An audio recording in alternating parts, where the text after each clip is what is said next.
Hey hello everyone, this is your Bollywood spy यानी कि RJ Divya सोलकमर इस वक्त मेरे साथ मौजूद है हम सबके चहेते सिंगर बाबुल सुप्रियो जी। बाबुल जी, सबसे पहले तो congratulations on your new song तेरा तेरा चेहरा। Response is super fantastic views. तो जानना चाहूंगा आपके पास क्या थैंक यू। फीडबैक्स आए। पहली बात तो ये एल्बम का जो कॉन्सेप्ट है, ये टिप्स को मैं कुमार तौरण जी को बहुत धन्यवाद दूंगा कि जगजीत सिंह जैसे एक, जिसको इंडिया का नाग बोलते हैं इन टर्म्स ऑफ म्यूजिक, ऐसे लेजेंडरी सिंगर के गानों को रिक्रिएट करने का एक, रिक्रिएट करना इन द सेंस, हम जैसे हमारे मतलब आज के जमाने के कंटेम्प्रेरी सिंगर्स को इन गानों को छूने में भी डर लगता है। जी। तो इतने लोगों के दिलो दिमाग में ये छाए हुए हैं। तो इन गानों को रिक्रिएट करके और शमी टंडन जो है गाने की एसेंस को बरकरार रख के जिस तरीके से ये प्रेजेंटेशन हुआ है, मैं समझता हूँ कि लोगों को ये बहुत अच्छा लगेगा, ऑलरेडी लगने लगा है। और एक एक हर हफ्ते में एक एक करके गाने जो है वो रिलीज किए जाएंगे। पहले हमें मालूम है कि हरिहरन जी का गाना हुआ रिलीज, वो लोगों ने बहुत उसको बहुत प्यार दिया। तो ये जो एक कॉन्सेप्ट है, ये फेस्टिव सीजन में जो इतने हफ्ते तक ये बात चलेगी, ये धीरे धीरे जो है ना, it will grow on you and from the initial response, yes I am also very excited to not only to towards looking forward to my song Tera Chehra, but also हमारे सारे कोलीग्स जो है, सबके गाने जो है लोगों को अच्छा लगे। और इसे उस तरीके से सुने कि ये जगजीत सिंह साहब या हमारे जो खजाने हैं इंडियन म्यूजिक की, जो रिच ट्रेडिशन है, उसके तरफ, मतलब उसको एक ट्रिब्यूट शब्द ओवर यूज हो गया है, कि उसी की तरफ एक श्रद्धांजलि है। ये मैं कहना चाहूंगा। और आपको भी बहुत बहुत धन्यवाद। आप बॉलीवुड स्पाई होके हर सिंगर से जो है बातें जो है खूबसूरत बातें निकलवा रहे हैं। और हम भी उम्मीद करेंगे कि आपको एज अ स्पाई, मतलब आप स्पाई हैं तो आपके साथ मैं फुल कोऑपरेट करूं। स्पाई के साथ लोग कोऑपरेट नहीं करते हैं। जितना भी मुझे मेरी जानकारी है, सब मैं आपको आपके क्वेश्चंस के हिसाब से मैं देता हूँ। ग्रेट। तो सर, शमी टंडन की आपने बात की तो उन्होंने, जब हमने उनसे बात की थी तो उन्होंने बताया था कि this is what we both observed, कि आपने जिस तरह तेरा चेहरा गाया था तो it had that Babul Supriyo touch. So even he agreed, he said कि हाँ, बाबुल ने बहुत खूबसूरती से अपने स्टाइल में इस सॉन्ग को बोलता, वरना कोई इमेजिन नहीं करे Babul is known for all this romantic songs and उस हिसाब से। और ये जो जिस तरह से उसने गाया अपने स्टाइल को बरकरार रख के and then getting that Jagjit Singh flavour, तो कितना टफ था ये। देखो, पहली बात तो जगजीत सिंह हो, मतलब हमारे लेजेंडरी सिंगर्स जो है, उनके उनके गानों को रिक्रिएट करना जो है अपने आप में काफी डरावना एक चीज है। इट्स नॉट दैट इट्स, लोग ऑब्वियसली, जैसे मैं कह रहा हूँ कि इन गानों को इतने, मतलब इतने अपने आप का एक सिस्टम के अंदर उनको पी लिया है कि रिक्रिएशन जो है वो काफी चीजों को मद्देनजर, और नकल करने की कोई बात कभी मेरे दिमाग में आया ही नहीं। मुझे याद है कि आज से कम 20 साल पहले, मतलब गाना कब रिलीज हुआ था, 15 साल तो मिनिमम होगा, जी। 15-16 साल पहले मैं साउथ अमेरिका में सुरिनाम में एक शो करने गया था। तो वहां पे एक लंबा सफर हम कर रहे थे गाड़ी में, और वहां पे जो प्रोमोटर था उसने गाड़ी में ये गाना चलाया, तेरा चेहरा कितना सुहाना। तो एक पोएटिक जस्टिस है। मुझे उस टाइम पे ये गाना इतना खूबसूरत लगा था, वो ड्राइव का सेरेनिटी और वो गानों की जो खूबसूरती थी, इतना अच्छा मेरे दिमाग में वो इतना हावी हो गया था कि वो कैसेट, उस वक्त कैसेट ही निकलती थी। जी। आई थिंक 96 या 97 होगा। मैंने कैसेट उससे ले लिया था, और ये वो कैसेट आज तक बॉम्बे के मेरे घर में मैं सब सजा के रखता हूँ चीजें। क्या आज बात। तक वो कैसेट रखा हुआ है। और ये गाना देखिए, घूम के उतने साल पहले इस गाने ने मुझे काफी जो है इन्फ्लुएंस किया था। इतने साल बाद आके यही गाना मेरे हिस्से में गिरा और मैंने इसको गाया। तो there is a nostalgic feeling to this also. और जगजीत सिंह साहब को मैं पर्सनली जानता था, उनके घर पे भी सोफिया कॉलेज के सामने कई बार रियाज करने भी गया था। एक क्या कहूँ, एक मतलब ऐसे लेजेंडरी गजल सिंगर होने के बावजूद मेरा पॉप एल्बम कुछ ऐसा लगता है उन्होंने मेरे लिए रिलीज कर दिया था। मुझे वाह। याद है एयरपोर्ट के पास एक होटल में 2007 में। और एक बहुत ही विथ अटर ह्यूमिलिटी एक बात मैं कहूंगा कि एक मेरा गाना उन्होंने हेडफोन लगा के मेरे ही वॉकमैन में हम्म। सुना था, फिर वही रात है, फिर वाह। वही रात है ख्वाब की। तो उसके बाद मुझे किशोर कुमार का भाई बोलते थे। तो ये मतलब क्या कहूँ, बहुत with utter humility, but it remains one of the most precious compliments in my life. तो ऑब्वियसली उनका गाना गाना जो है मेरे लिए trip trip through memory lanes है।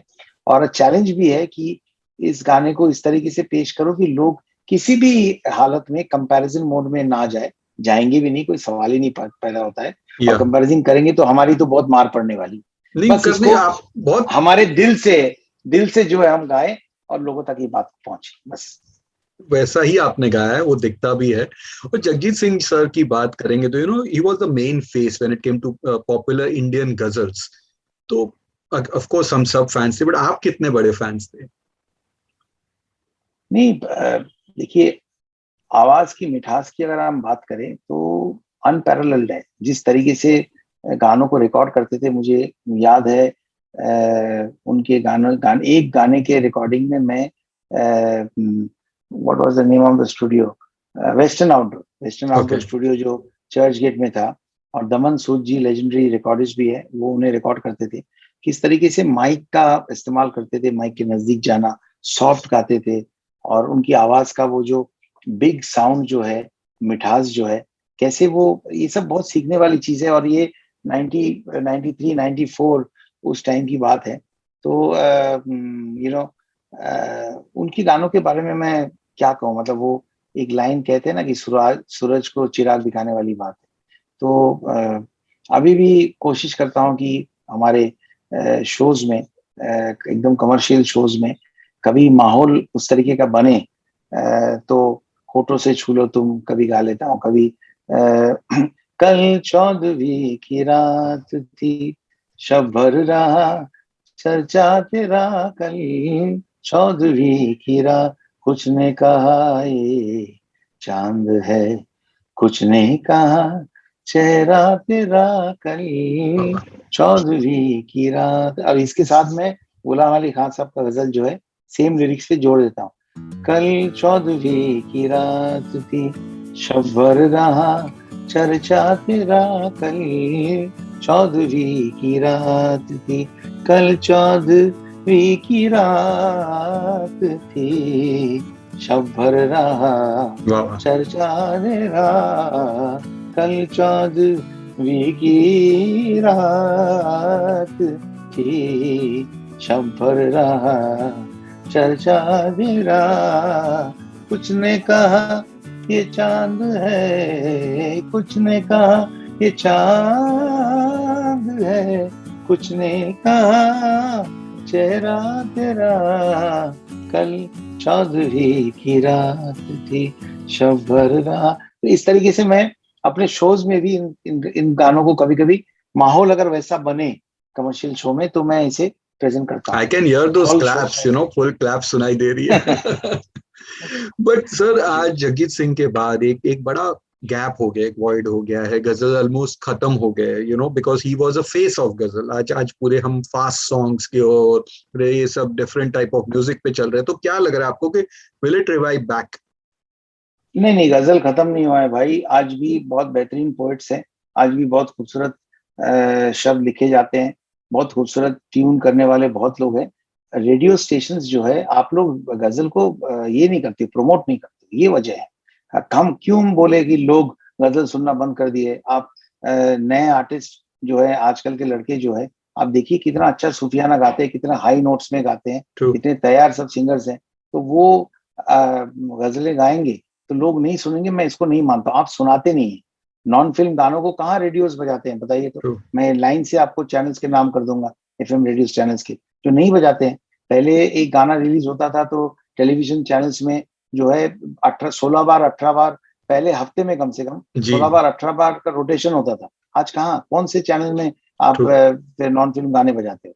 अब फिल्मी गाने अपने जगह पे है, लेकिन फिल्मी गानों में एक गाने का पिक्चराइजेशन फॉरेन लोकेल्स में होता है, 2 करोड़ 3 करोड़ रुपया एक गाने की पिक्चराइजेशन में खर्चा होता है।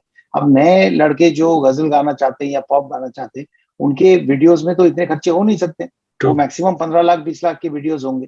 तो अगर आप ये कहेंगे कि बॉलीवुड के गाने जब बज रहे हैं, एकदम 3 करोड़ के गाने, 4 करोड़ के गाने, उसके बीच में अचानक 15 लाख का वीडियो आ जाता है, तो लोग जो है चैनल चेंज कर लेते हैं। ये आप लोग लोगों के ऊपर इल्जाम लगा रहे हैं।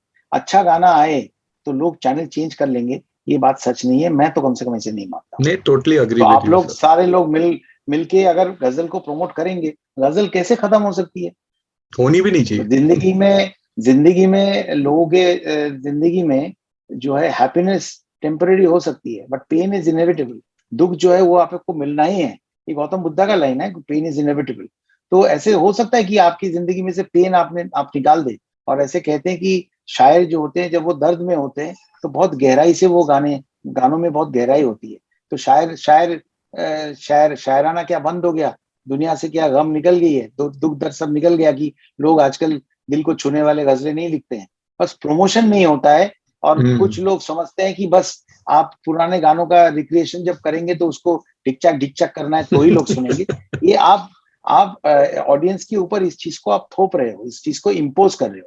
वो जैसे उन गानों को भी पसंद करते हैं, डिस्कोथेक में उस पर डांस करते हैं, वैसे सॉफ्ट रोमांटिक गाना, अरिजीत सिंह के कितने खूबसूरत गाने हैं, या एकदम सॉफ्ट।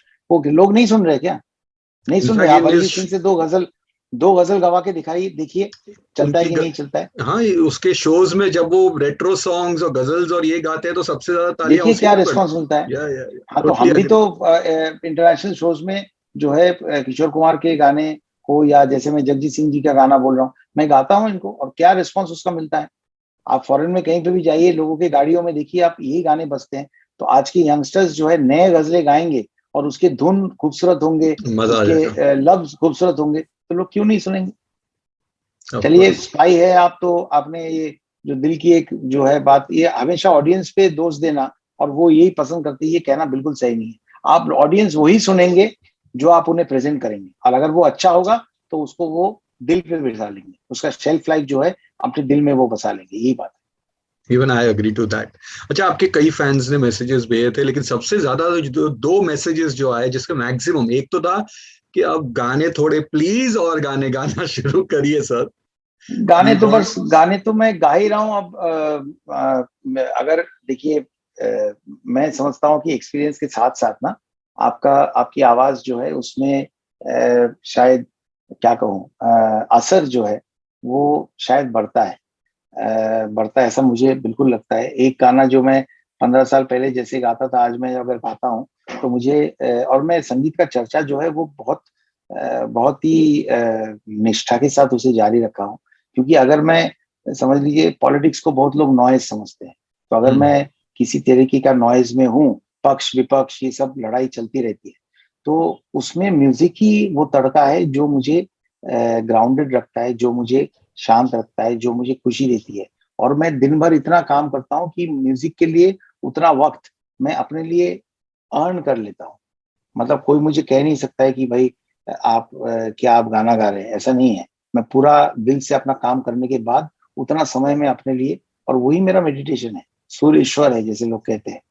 अब एक टाइम था जब every famous singer was at least a singer.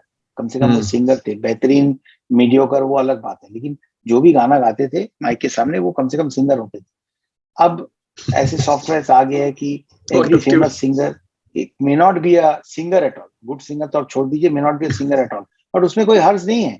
अगर गाने वो जिस तरीके से गा रहे हैं, उसे अगर टेक्नोलॉजी हेल्प करके उन गानों को प्रेजेंटेबल बना देते, लोग अगर उसे प्यार करते हैं, तो उसमें कोई गलती नहीं है। क्योंकि पंछी भी उड़ते हैं, उनका वो हक था, नेचर ने उनको वो क्षमता दी थी कि वो उड़ के जाए। इंसान को इच्छा हुआ कि वो भी उड़ेंगे, प्लेन बनाया। आज प्लेन के सिवा आप जिंदगी सोच नहीं सकते।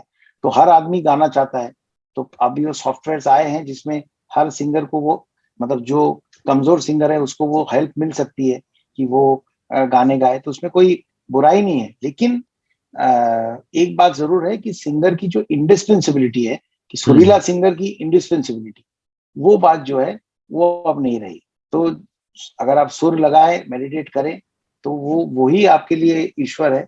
और जो इस समझ के चले, तो संगीत से आप कभी दूर जा नहीं सकते। तो मैं कभी दूर गया नहीं हूँ। गाने मिलेंगे, गाता रहूंगा। अभी कई सारे गाने, 3-4 गाने तो अभी रिसेंटली मैं गाया हूँ। Very good. उम्मीद करता हूँ कि वो गाने लोगों तक पहुंचे और हिट हो। वाह, चलो we fingers cross for that and we wish all the best for that also, कि वो भी हिट हो और ये वाला गाना तो सुपर डुपर डुपर हिट हो जाए। Thank you sir, thank thank you you for so much. Joining.